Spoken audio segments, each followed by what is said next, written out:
जय जय रघुवीर समर्थ. शुका सारिखे पूर्ण वैराग्य जाचे, वसिष्ठा परिज्ञान योगेश्वराचे. कवी वाल्मिका सारिखा मान्य ऐसा, नमस्कार माझा सद्गुरु रामदासा. श्रीराम मला वाटते अंतरी त्वा वसावे, तुझ्या दासबोधासी त्वा बोध व्हावे. अपत्यापरी पाववी प्रेमग्रासा, महाराज या सद्गुरु रामदासा.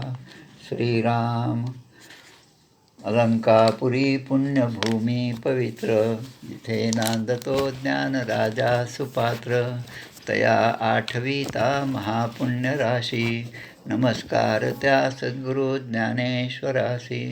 जय जय रघुवीर समर्थ. काल आपण शेवटी विचार पाहत होतो, पिंडे पिंडाचा ग्रास, पिंडाने पिंडाचा ग्रास करावा. त्याचं एक उदाहरण आत्ता लगेच बसल्या बसल्या सुचलं. ते असं आहे की माती पाण्यामध्ये आपण टाकली, एका ग्लासमध्ये, काचेच्या ग्लासमध्ये माती टाकली. काही वेळानं ते माती त्या पाण्यामध्ये विरघळून जाते. म्हणजे पृथ्वी हे आपतत्वामध्ये सामावून गेलेलं आहे. ते पाणी तसंच ठेवलं आपण तर बाष्पीभवन म्हणजे सूर्याच्या प्रतापामुळे, अग्नीमुळे त्या पाण्याचंसुद्धा हळूहळू ते आटत जातं आणि ते त्या तेजाच्या तत्वामध्ये विलीन होतं. म्हणजे पृथ्वी आप आणि तेज झालं. आणि आता राहिलं वायू आणि आकाश. आता हे पाणी कमी झालं तर तेजामुळे झालं, पण ते शेवटी पाणी गेलं कुठे, तर ते वायुरूपाने ते आकाशामध्ये सामावलं. आता ते आकाश जे आहे, ते आकाश सगळीकडेच व्यापून आहे. त्या आकाशामध्ये कितीही जरी म्हणजे वादळ आले, कितीही विजा चमकल्या, कितीही धूळ उडाली, तरी सगळीच्या सगळी त्या आकाशामध्ये मावून जाते. आणि अशा प्रकारे मावून जाते की पुन्हा तिचं स्वरूप काही वेगळं दिसत नाही. गंगा, यमुना, कावेरी, नर्मदा सगळ्या जरी नद्या असल्या, त्यानं ती नावं असली, तरी त्या समुद्राला मिळाल्यानंतर जशा त्या एकरूप होतात. आणि ते एकरूप झालेलं जे तत्त्व आहे ते पाहिल्यानंतर आपल्याला ते वेगळं करता येत नाही. आपण की हे गंगेचं पाणी आहे, हे आमचं यमुनेचं पाणी आहे, असं वेगळेपणाने ते राहत नाही, अस्तित्व राहत नाही. आणि ते त्या परब्रह्माशी एकरूप होतं. आणि हे जसं आहे तसं आपण जोपर्यंत वेगळे नाही तोपर्यंत आपण मी तू ही भाषा आपल्या ठिकाणी येते. पण जेव्हा आपण एकरूप होतो तेव्हा ते तू पण राहत नाही आणि मी पण राहत नाही. मी एखादं दृश्य पाहतो तेव्हा दृश्य पाहणारा मी, ज्याचं दृश्य पाहतो, जे दृश्य पाहतो ते माझ्यासमोर असलेलं दृश्य आणि ते पाहण्याची क्रिया, या तिन्ही जेव्हा एकत्र येतात तेव्हा मी पण राहत नाही, तू पण राहत नाही. त्याला आपण आरतीमध्ये म्हणतो, मी तूपणाची झाली बोलवणं, एका जनार्दनी श्रीदत्त ध्यान. आता आपली आरती म्हणण्याची आणि लगेच आरती झाली तर आता ताटं घ्या अशी म्हणण्याची एवढी घाई असते की त्या आरतीचा आनंद आपल्याला घेताच येत नाही. म्हणून ती आरती पण इतक्या शांततेने म्हणावी की त्या शब्दात माणूस विरघळून गेला पाहिजे. नुरोनिया उरला म्हणजे त्यामध्ये आपण कापुराची बाती उजळली ज्योती, ठाईच समाप्ती झाली जैसी, तशा प्रकारे आपली स्थिती झाली पाहिजे. त्याचं आपण काल विचार करत होतो. आणि आपण कालची जी ओवी पाहिली ती ओवी अशी की जो जागोनी निज देखे, तो देखणेपणा जेवी मुके, तेवी तू ते देखोनी मी ठाके काही न होणी. तुला पाहिल्यानंतर मी माझ्या स्वरूपामध्ये, तू तुझ्या स्वरूपामध्ये, आणि हे सगळं स्वरूप ब्रह्मस्वरूपामध्ये असल्यामुळे आपल्यातला द्वैतभाव जो आहे तो निघून जातो. जसा की अंधार आहे की अंधाराचे ठाई सूर्यप्रकाश तव नाही, परी मी आहे हे काही न वचेची जेवी. म्हणजे आपली 49वी ही ओवी आहे. आता ज्ञानेश्वर महाराजांसारखे संत प्रगट झाले तर लाखो लोक त्यांच्या दर्शनाला जातील. आणि जेव्हा संतांचं दर्शन होतं तेव्हा आपण आपला विचार किंवा आपल्या मनातले जे काही कल्पना असतील, काही आपलं दुःख असेल, ते आपण त्यांच्यासमोर मांडतो. म्हणून समर्थ आपल्याला सांगतात, जनाचा लालची स्वभाव आरंभीच म्हणती देवो, म्हणजे मला काहीतरी देवो ऐसी वासना. ही वासना घेऊनच आपण दर्शनाला जातो. आता वासना घेऊन जेव्हा आपण दर्शनाला जातो तेव्हा ते खऱ्या अर्थाने दर्शन नसतं, दुकानात जाऊन सामान आणल्यासारखं ते असतं. म्हणजे मला काहीतरी देवो ऐसी वासना.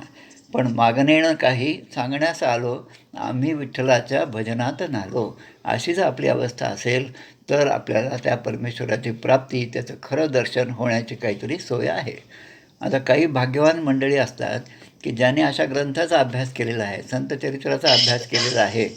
ही मंडळी जेव्हा संतांच्याकडे जातात तेव्हा ते म्हणतात की मला काही नको, मग मला काय पाहिजे आहे की जसे तुम्ही सदैव आनंदी राहता ती आनंदी वृत्ती तुम्ही आम्हाला द्या.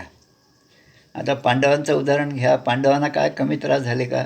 अगदीच कृष्ण भाऊ असतानासुद्धा पांडवांना एवढे त्रास झाले, पण तरी पण त्यांनी भक्तिमार्ग सोडला नाही.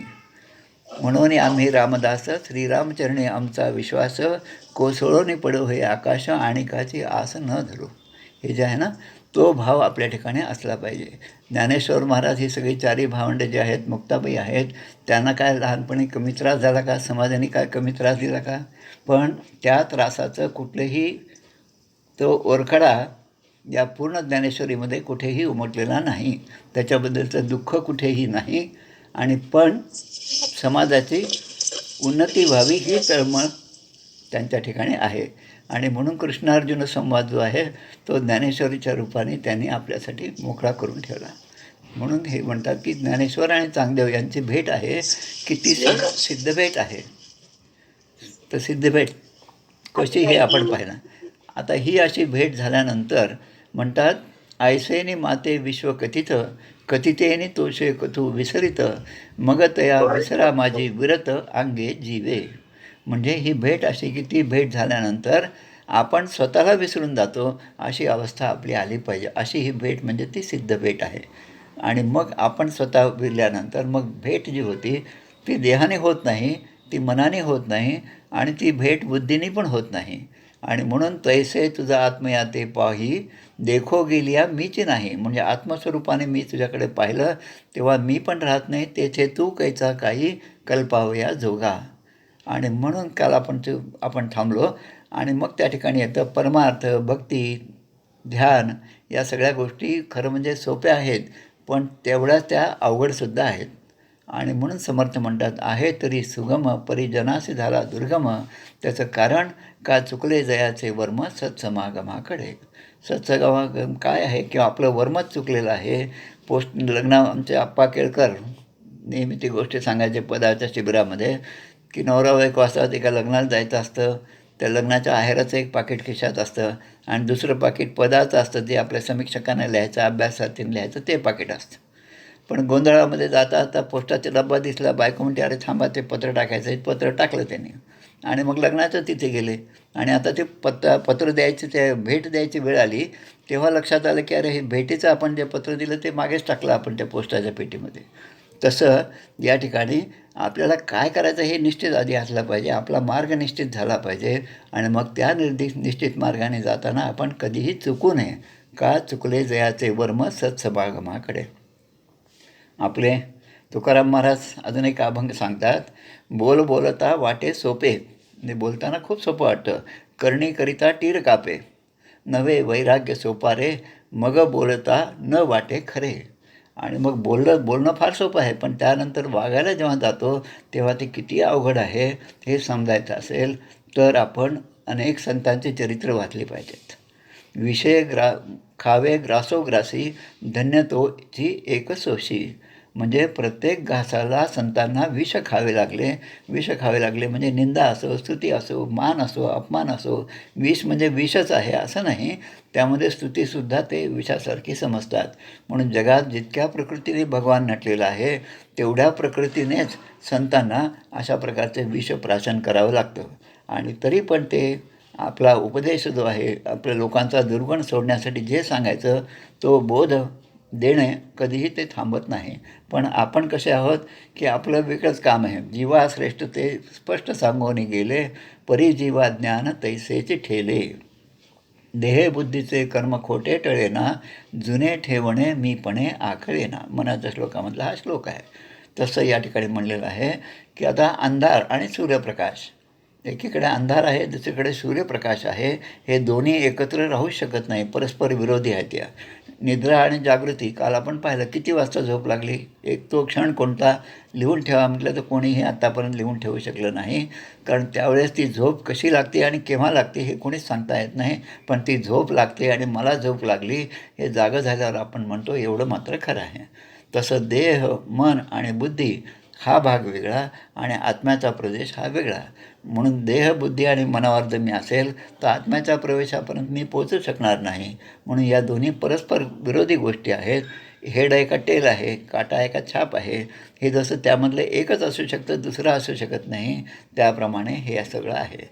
तसं ज्ञान आणि अज्ञान, सुख आणि दुःख, निद्रा आणि जागृती हे म्हणजे एक असेल पण दुसरं नसेल. पण परमात्म्याच्या ठिकाणी तो परमात्मा कसा आहे की ज्ञातृत्व टाकून ज्ञेय वस्तू सोडून आणि ज्ञानही टाकून दिलं तर मग तीन गोष्टी राहतात की ज्ञेय, ज्ञाता आणि ज्ञान. पण या त्रिपुटीच्याही जेव्हा बाहेर पडतो माणूस तेव्हा मात्र अखंडित भेटी रघुराज योगू अशी ती भेटीची व्यवस्था आहे. आणि पण ही अवस्था आपली येण्यासाठी फार अवघड आहे असं समजू नये, पण ती आपोआप आपल्याला येत जाते. आणि त्याचं कारण समर्थच आपल्याला सांगतात. संसार मुळीच नासका, विवेके करावा नेटका, नेटका करिता फिका होत जातो. मुळीच संसार नासका आहे हे आधी पटलं पाहिजे, कारण आपण संसारात रमणारी माणसं आहोत. देहबुद्धी जी आहे ती देहबुद्धीला पकडून ठेवलेली आपण माणसं आहोत. आणि मग शुकनलिका न्याय, पोपट त्या पिंजऱ्यामध्ये त्या नळी जी असते तिला घट्ट हाताने पकडून ठेवतो. त्या पोपटाला असं वाटतं की ही जर नळी मी सोडली तर मी खाली पडणार, म्हणून तो ती अजून जास्त घट्ट पकडून ठेवतो. आणि त्यामुळे उडण्याची शक्ती असूनसुद्धा तो उडू शकत नाही. त्याचं कारण त्याने त्या नळीला घट्ट पकडून ठेवलेलं आहे. तैसे संसारी मनुष्य, तसे संसारी म्हणून समर्थ म्हणतात तया मूर्खाचे अवलोकन कदापि करू नये. आणि म्हणून यापासून सुटायचं असेल तर मला काहीतरी दृढ आत्मविश्वास माझ्या ठिकाणी जागृत झाला पाहिजे. माझी मुमुक्षा अवस्था आली पाहिजे. तेव्हा कुठे साधन आणि सिद्ध या पुरुषांची लक्षणं काय आहेत ते समजण्याची बुद्धी मला होईल. आणि म्हणून ते सांगतात की अंधाराचे ठाई सूर्यप्रकाश तव नाही, परिमी आहे हे काही नवचेची जेवी. तर अंधाराच्या ठिकाणी सूर्यप्रकाश तव नाही. जोपर्यंत प्रकाश नाही, रात्री गडद अंधार असतो आणि हळू जेव्हा सूर्य उगायला लागतो तेव्हा ती प्रभा जी असते तिच्यामुळे हळूहळू आपल्याला सगळ्या गोष्टी दिसायला लागतात. परिमी आहे हे काही नवचेची जेवी. आता त्यामध्ये अजूनही काय आपण मागे 2-3 ओव्या अशाच प्रकारच्या पाहिलेल्या आहे की वाद्य जाते विणध्वनी, काष्ट जाते विणवन्नी, तैसे विशेष ग्रासोनी सोयेची असे. आपण पाहिलं की एखादं वाद्य कोपऱ्यामध्ये ठेवलं, बरीच वर्ष झाली ते वाजवलं नाही. आपण तो तबला असेल, पेटी असेल, पण आपण वाजवलं नाही म्हणून त्यातून ध्वनी निघाला नाही. आणि त्यामुळे ध्वनी कसा निघतो हे मला माहीत नाही असं ती तबला आणि पेटी म्हणत नाही, कारण त्याच्यामध्ये तो ध्वनी असतोच असतो, सुप्त अवस्थेमध्ये असतो. पण त्याला कोणीतरी वाजवणारा जेव्हा असतो तेव्हा त्यातून तो ध्वनी प्रगट होतो. तसा तैसा हृदयामध्ये रामू असता सर्व सुखासे आरामू, परिभ्रांतासी पडे कामू विषयावरी. ज्ञानेश्वरीमध्ये ही ओवी आहे. तसं या ठिकाणी काष्ट जाते विणवन्नी, लाकूड आहे ते लाकूड दुसऱ्या लाकडावर घासल्यानंतर त्याच्यातला अग्नी प्रगट होतो. आता तो प्रगट झालेला नाही म्हणून अग्नीचा नाश झाला असं होत नाही. ती क्षमता त्याच्या ठिकाणी आहेच. तसंच आपल्या इंद्रियांबद्दल बोललं, कारण आपण परवाही पाहिलं जिभेने गोडी चाखणं हे जिभेचं काम आहे. एखादी वस्तू जिभेवर आल्याबरोबर त्यातली गोडी, ते गोड आहे, कडू आहे, तिखट आहे, आंबट आहे, हा जो स्वादाचा भेद आहे तो त्या जिभेमुळे आपल्याला लक्षात येतो. पण ती वस्तू जिभेवर नसेल तेव्हा ती जिभेची शक्ती गेली असं म्हणता येत नाही. ती शक्ती त्यामध्ये सुप्त अवस्थेमध्ये आहे. तैसा हृदयामध्ये रामू. पण ही शक्ती त्या जिभेमध्ये आहे हेच आपण प्रापंचिक माणसाचं म्हणणं झालं. पण या जिभेला ही शक्ती कोणी दिली हे पारमार्थिक माणसाचा विचार झाला. आणि म्हणून जे दृश्य आहे, जे इंद्रिय आहेत त्याच्या पलीकडे म्हणून मनातीत होऊनी राहे. आणि मनातीत या मनाच्या, या बुद्धीच्या, या शरीराच्या त्याच्या पलीकडे जी अवस्था आहे ती अवस्था आपल्याला यावी. आणि म्हणून की नाम, वर्ण, रूप, आकार हे जर आपण मनामध्ये घेतलं तर आपली भेट ही सिद्ध भेट होऊ शकत नाही. मी कोणालाही भेटायचं म्हणजे मला जसे ज्ञानेश्वर महाराज चांगदेवांना भेटायला आले, आता यांच्या भेटीचं आपण नुसतं वाचत असलो तरी आपल्याला एक लक्षात येतं की हे चांगदेव कसे आहेत आणि ज्ञानदेव कसे आहेत. हे लक्षात येतं. ज्ञानदेव म्हटलं की आपल्या डोळ्यापुढे एक 16-17 वर्षाचा मुलगा दिसतो, तेजस्वी चेहरा आहे, शरीराने बलवान आहे, योगाचे सामर्थ्य दिसत आहे, कुंडलिनी शक्ती जागृत झाली आहे, षटचक्रभेद झालेले आहेत, भक्ती आणि ज्ञानाचे सम्राट आहेत, असे ज्ञानदेव आपल्या डोळ्यापुढे लगेच उभे राहतात. दुसरीकडे चांगदेव असं म्हटल्याबरोबर आपल्या डोळ्यापुढे चांगदेवांचं चित्र उभे राहतं. करडी नजर आहे, दाढी मिशा वाढलेल्या आहेत, जटा आहे, तेजपुंज डोळे आहेत, योगी असे दिसतात ते. आणि आत्मज्ञानामध्ये मात्र ज्ञाता हे ज्ञेय स्वरूपच होऊन जातो. म्हणजे आत्मस्वरूपामध्ये गेला तर ह्या ज्या बाहेरच्या बाह्यरंग आहे तो त्या ठिकाणी विलीन होऊन जातो, किंबहुना तो राहतच नाही.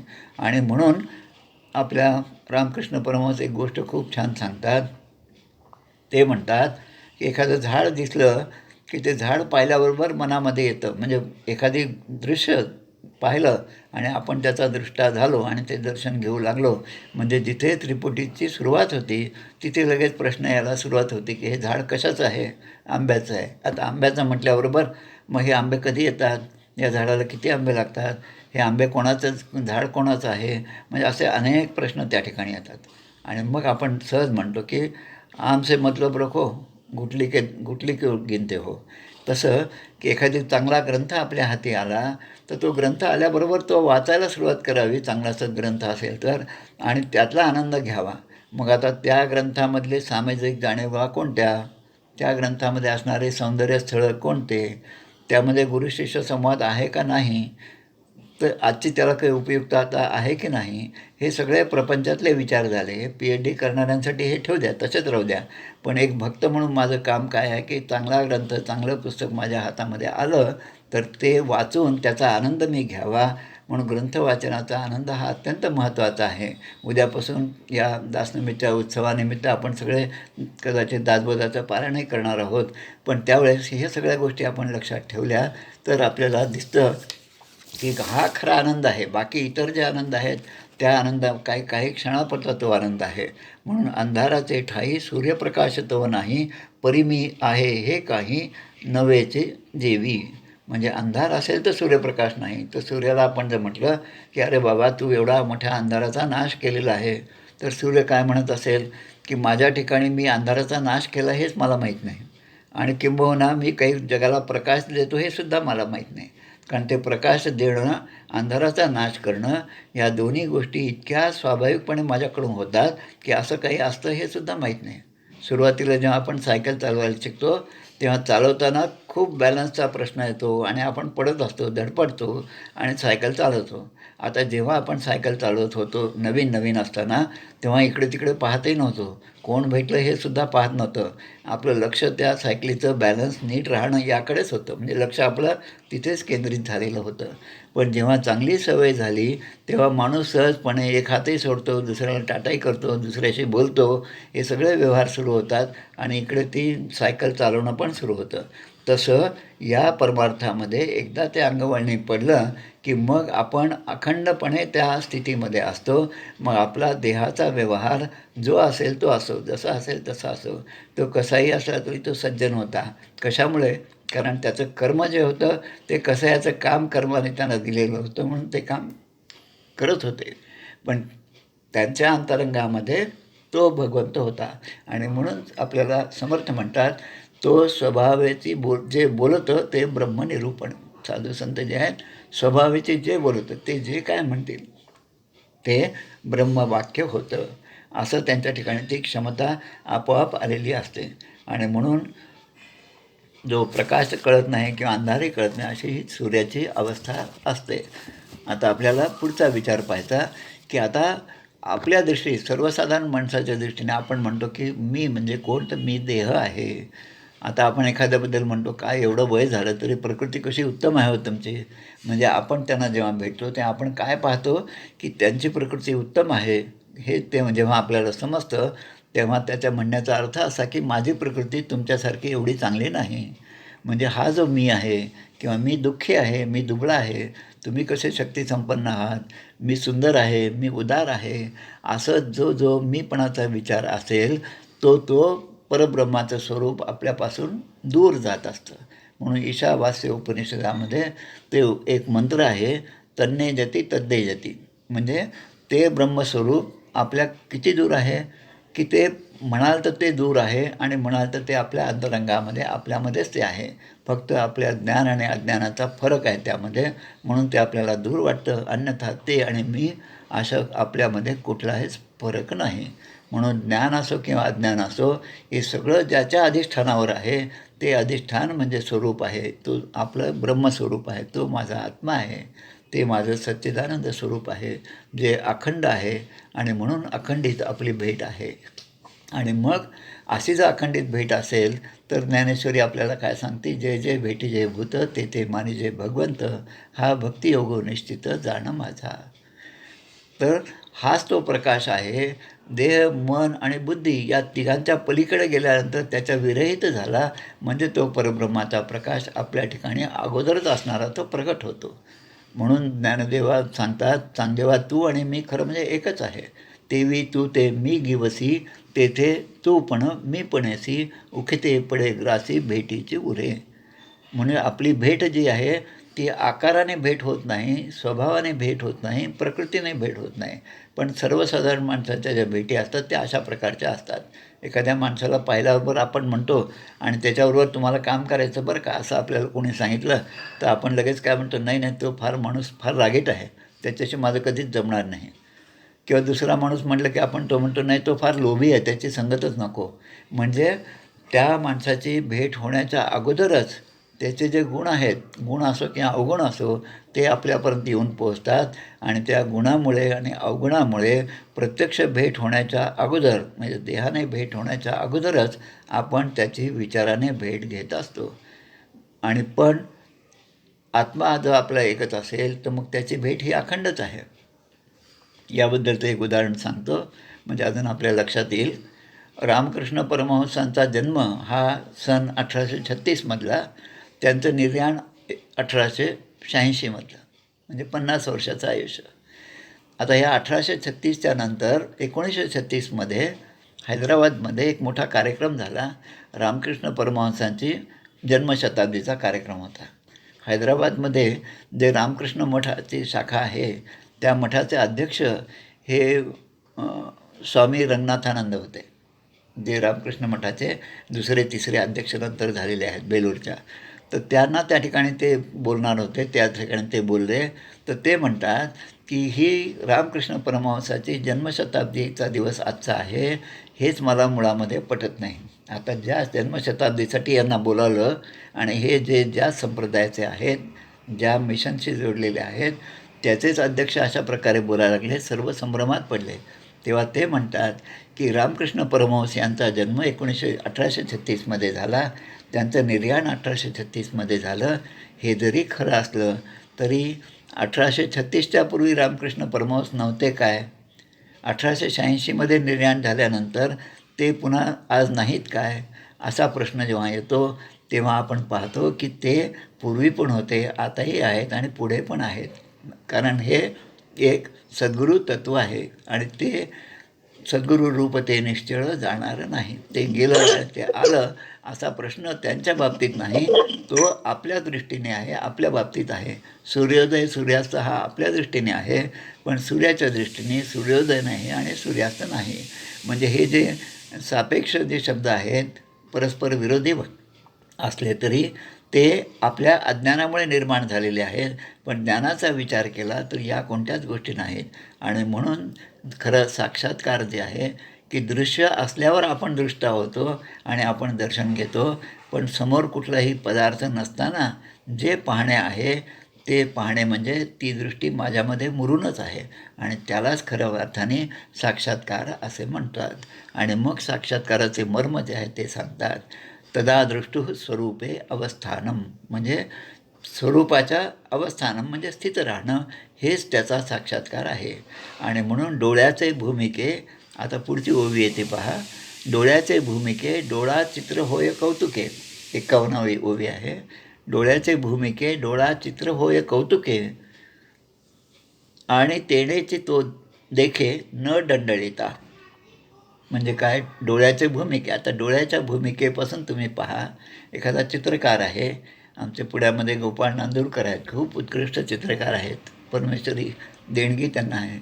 त्यांचे चित्र पाहिल्यावर हे चित्र आहेत असं ते सांगतील तेव्हा आपल्याला समजतं, अन्यथा ते आपण प्रत्यक्ष पाहतो असंच वाटतं. म्हणून चित्रकाराने पडद्यावर एखादं चित्र काढलं तर ते चित्र मी पाहतो तेव्हा मी पाहणार आहे, ते चित्र भिंतीवर आहे, पडद्यावर आहे आणि पाहण्याची क्रिया सुरू आहे.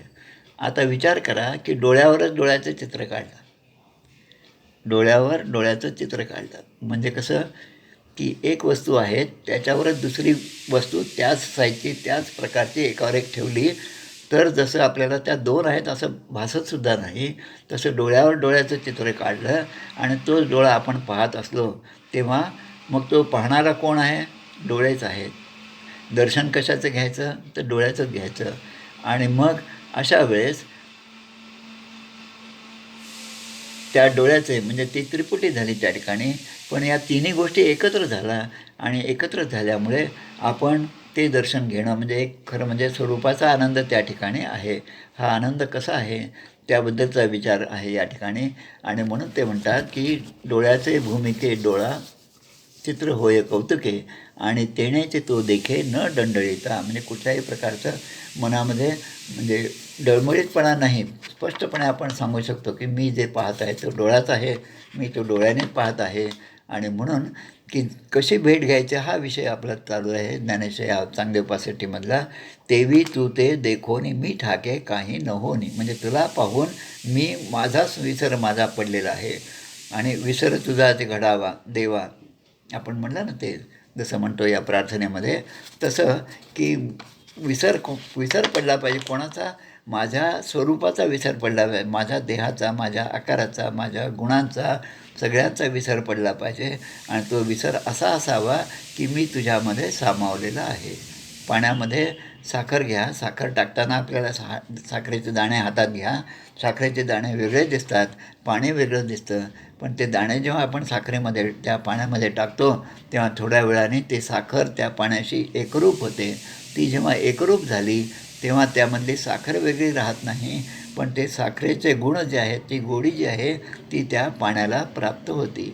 तसं संसारामध्ये असल्यानंतर ती परमार्थाची गोडी इतरांना प्राप्त व्हावी यासाठी सगळं संतांचं आयुष्य आहे. आणि त्यामुळे ते आपल्याला अशा प्रकारचा बोध करीत असतात, उपदेश करीत असतात.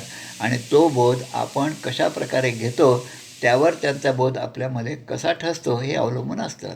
जसं टी व्ही पूर्वी रेडिओला अँटेना होते, टी व्हीला पण अँटेना होते. आता अँटेना वगैरे काही भानगडच नाही राहिली. ते जेव्हा अँटेना होते तेव्हा आमचे केळकर जे आहेत बाबा केळकर, पत्रद्वारा दासबोध अभ्यासाचे मुख्य संयोजक पहिले, तर ते सांगायचे की आपण आपला टी व्हीचा अँटेना हा सज्जनगडाच्या दिशेने केला पाहिजे. आता कशाला सज्जनगडाच्या दिशेने? कारण तो जर योग्य दिशेने नसेल तर समर्थ आपल्याला जे काय सांगतील तो बोध आपण आपल्या अंतरंगामध्ये ठसवू शकणार नाही.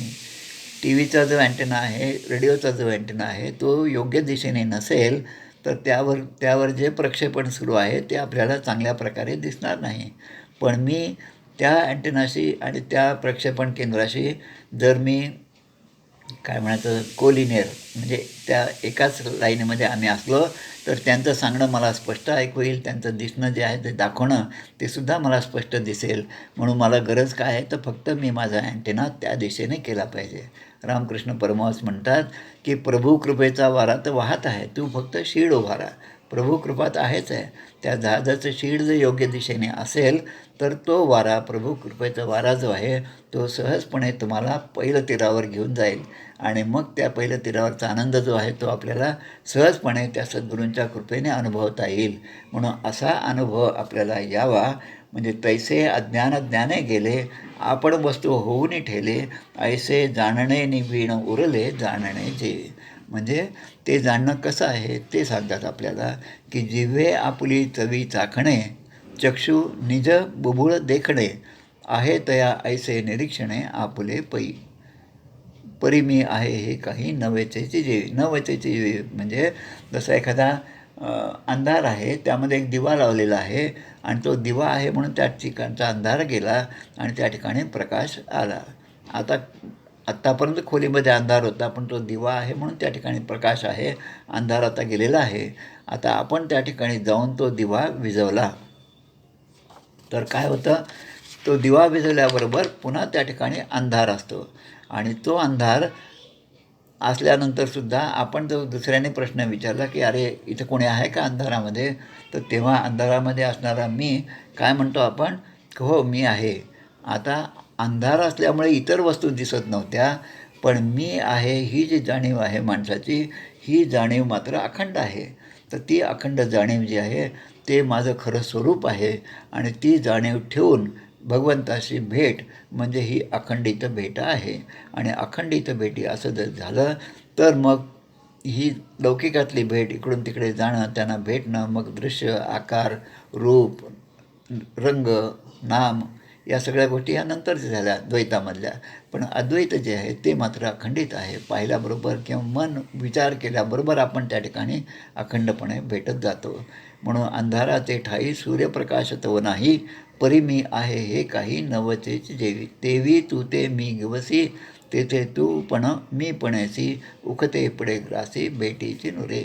असं म्हणत आपण या 51व्या ओळीपर्यंत आलेलो आहोत. आता ही जी 51वी ओळी होती ती म्हणजे डोळ्याचे भूमिके, डोळा चित्र होय कौतुके आणि तेणेच तो देखे न डंडळिता. या ही ओळी आपण आता पाहिली. आता 52व्या ओळीचा विचार आपण पुढच्या वेळेस करूया. त्या ओळीमध्ये 52वी ओळी अशी आहे, तैसी उपजता गोष्टी न फुटता दृष्टी, मी तू विण भेटी माझी तुझी. आता मी तू या उपाधी ग्रासून भेटी नुसदी, ते भोगिली अनुवादी घोळ घोळू. म्हणजे 52 आणि 53 या ओव्यांचा विचार आपण पुढच्या वेळेस करणार आहोत. जय जय रघुवीर समर्थ. अजून एक सूचना देतो. आता उद्यापासून दासनमीच्या निमित्ताने प्रवचन होणार आहेत.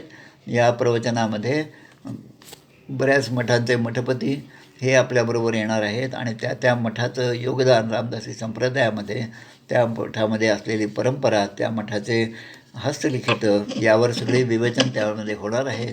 तरी सगळ्यांनी त्या सगळ्या कार्यक्रमांना यावं ही एक विनंती करतो. आता न थांबता समर्थाने केलेली प्रार्थना जी आहे ती प्रार्थना म्हणतो आणि मग आपण थांबूया.